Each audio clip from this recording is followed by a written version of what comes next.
भारत में लोकसभा के चुनाव फर्स्ट पास्ट दी पोस्ट सिस्टम के तहत होते हैं। भारत में विधानसभा के चुनाव फर्स्ट पास्ट दी पोस्ट सिस्टम के तहत होते हैं। भारत में मुखिया का चुनाव फर्स्ट पास्ट दी पोस्ट सिस्टम के तहत होता है। ये तमाम ऐसे चुनाव है जो फर्स्ट पास्ट दी पोस्ट सिस्टम के तहत होता है। फिर अगर आप राज्यसभा, राष्ट्रपति, उपराष्ट्रपति के चुनाव की अगर आप बात करेंगे तो राज्यसभा, राष्ट्रपति, उपराष्ट्रपति का चुनाव आनुपातिक प्रतिनिधित्व के आधार पर एकल संक्रमणीय मत प्रणाली के द्वारा होता है। देखिए, अनुपातिक प्रतिनिधित्व के आधार पर एकल संक्रमणीय मत प्रणाली, यह भी चुनाव करवाने का एक तरीका है। देखिए, भारत में चुनाव दो तरीका से होता है। भारत में अगर चुनाव की हम बात करें तो भारत में चुनाव दो तरीका से होता है। एक फर्स्ट पास्ट दी पोस्ट सिस्टम के तहत होता है, दूसरा आनुपातिक प्रतिनिधित्व के आधार पर एकल संक्रमणीय मत प्रणाली के तहत होता है। इसमें फर्स्ट पास्ट दी पोस्ट सिस्टम क्या होता है ये तो हम आपको बता दिए हैं। अब यहां पर अनुपातिक प्रतिनिधित्व के आधार पर एकल संक्रमणीय मत प्रणाली क्या होता है इसको आप समझिएगा। देखिए, आपको अनुपातिक प्रतिनिधित्व के आधार पर एकल संक्रमणीय मत प्रणाली किसे कहते हैं? वैसी निर्वाचन प्रणाली या वैसी चुनाव प्रणाली जिसमें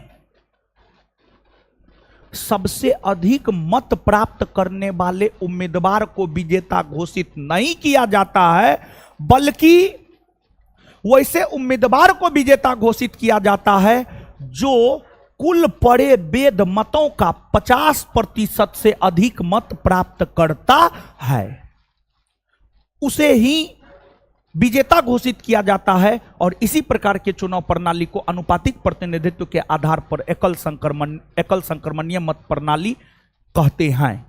मतलब समझिएगा, वैसी निर्वाचन प्रणाली या वैसी चुनाव प्रणाली जिसमें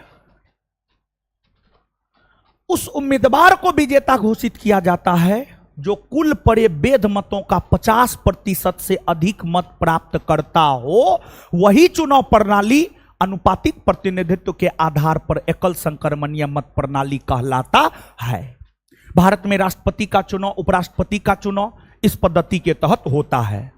यहां पर बस इतना ही बात दिमाग में रखिएगा।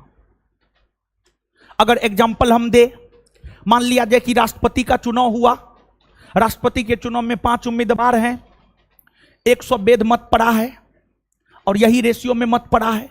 तो इस कंडीशन में किसी भी उम्मीदवार को राष्ट्रपति निर्वाचित घोषित नहीं किया जाएगा, क्योंकि कोई भी उम्मीदवार कुल पड़े वेद मतों का 50% से अधिक प्राप्त नहीं कर पा रहा है।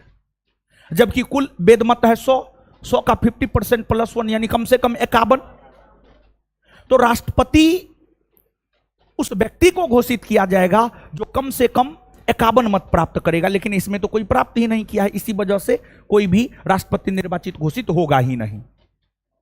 तो उसमें जो है फिर मतों का ट्रांसफर होता है, मत ट्रांसफर होते हैं।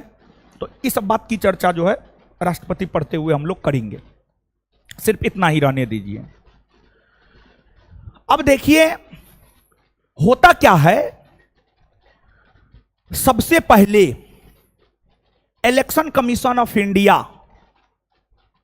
चुनाव का अधिसूचना जारी करता है। सबसे पहले इलेक्शन कमीशन ऑफ इंडिया चुनाव का अधिसूचना जारी करता है। भारत का जो इलेक्शन कमीशन ऑफ इंडिया है वो 3 सदस्यीय आयोग है। उसमें एक मुख्य चुनाव आयुक्त तथा 2 अन्य चुनाव आयुक्त होते हैं। हम आपको बतला चुके हैं कि वर्तमान में जो हमारा चुनाव आयोग है उसके मुख्य चुनाव आयुक्त श्री राजीव कुमार हैं। उसके 2 अन्य चुनाव आयुक्त सुखबीर सिंह संधू और ज्ञानेश कुमार, सुखबीर सिंह संधू और ज्ञानेश कुमार है ना। तो सबसे पहले इलेक्शन कमीशन ऑफ इंडिया चुनाव की अधिसूचना जारी करता है। और जब इलेक्शन कमीशन ऑफ इंडिया चुनाव की अधिसूचना जारी करता है तो उसमें इलेक्शन कमीशन ऑफ इंडिया यह घोषणा करता है चुनाव कितने चरण में होंगे, चुनाव कितने चरण में होंगे, किस चरण में कितने सीट पर चुनाव होंगे, किस चरण में कहां चुनाव होंगे। ये तमाम प्रकार के बातों की घोषणा इलेक्शन कमीशन ऑफ इंडिया के द्वारा किया जाता है।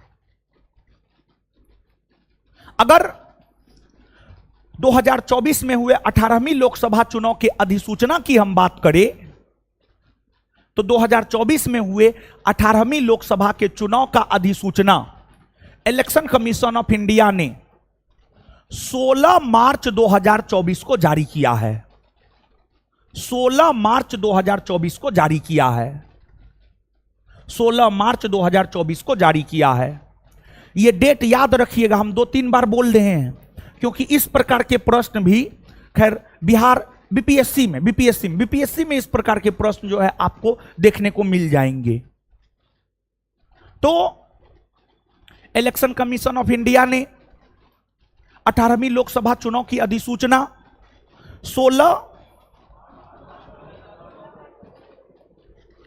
16 मार्च 2024 को जारी किया। 16 मार्च 2024 को जारी किया। इलेक्शन कमीशन ऑफ इंडिया ने 16 मार्च 2024 को अधिसूचना जारी करते हुए यह घोषणा किया कि 18वीं लोकसभा का चुनाव 7 चरण में होगा। 18वीं लोकसभा का चुनाव 7 चरण में होगा। 7 अलग अलग फेज में होंगे। 7 अलग अलग फेज में होंगे। और जो 7 अलग चरण में 7 अलग अलग फेज में 18वीं लोकसभा के चुनाव हुए हैं,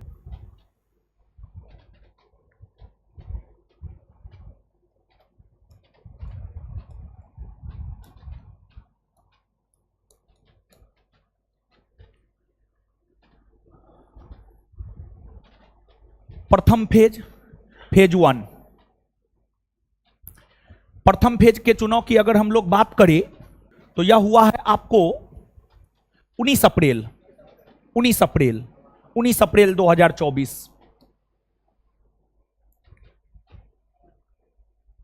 19 अप्रैल 2024। हर जगह 2024 ही होगा, तो 2024 हम नहीं लिखेंगे।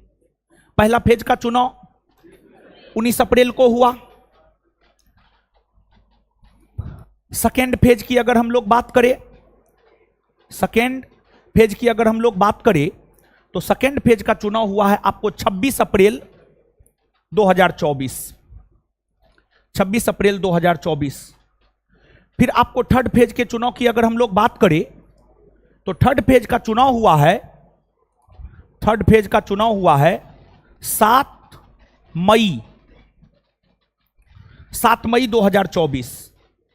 फिर आपको फोर्थ फेज की हम बात करें तो फोर्थ फेज का जो चुनाव हुआ है 13 मई। और जो फिफ्थ फेज है, फिफ्थ फेज की अगर हम बात करें तो फिफ्थ फेज का जो चुनाव हुआ है वह आपको 20 मई को हुआ है। वह आपको 20 मई को हुआ है। 20 मई को हुआ है। फिर सिक्स फेज के चुनाव की अगर हम बात करें तो सिक्स फेज का जो चुनाव हुआ है वह आपको 25 मई को हुआ है। 25 मई को सिक्स फेज का चुनाव हुआ है। और सेवंथ फेज की अगर हम बात करें तो सेवंथ फेज का जो चुनाव हुआ है वह हुआ है आपको 1 जून को। सेवंथ फेज का चुनाव हुआ है 1 जून को। सेवंथ फेज का चुनाव 1 जून को हुआ है। यही 7 चरणों में लोकसभा के चुनाव हुए हैं। और लोकसभा की अगर हम बात करें तो लोकसभा में सीटों की संख्या कितनी है आप सब लोग जानते हैं।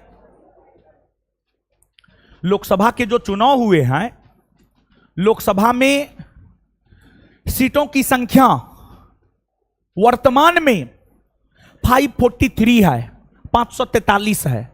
543 है यानी 543 है। 543 लोकसभा सीट है। 543 लोकसभा सीट में से